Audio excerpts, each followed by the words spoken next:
Hello everyone, के छ खबर? हाम्रो चाहिँ यहाँनिर नाइटको डिनर हुँदैछ है साथीहरू है।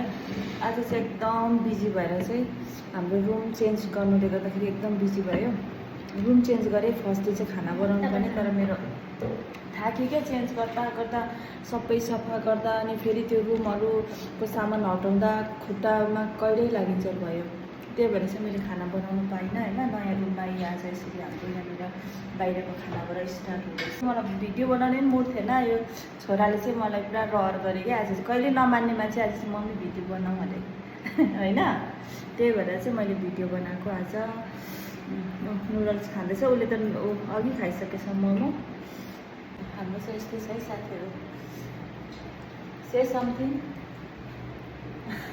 त्यही हो, के भनेको चाहिँ नानी के भन्न चाहन्छौ तिमी? केही नभन्ने अनि अहिले भिडियो बनाउनु मम्मी भनेको होइन। अनि सामानहरू पनि राम्रोसँग निकालेकै छुइनँ क्या मैले चाहिँ। यस्तो थाकेको छु नि म त, अब के भन्नु होइन। खुट्टा दुखेर मम्मी मिलाएर के भन्नु, के हो त्यो चाहिँ? ए चाहिँ उसको टी सर्ट देखाउँदै रहेछ उसले। फेरि अब लुगा प्याक गरेर ल्याएको छु, थन्काउने टाइमै पाएन आज। त्यही भएर चाहिँ माथि जे भेट्यो त्यही लगाएछ, जर्सी उसको क्रिकेटको। यस्तै छ है साथीहरू। अब नेक्स्ट डे आउनेछु फेरि। आजको लागि चाहिँ बाई बाई।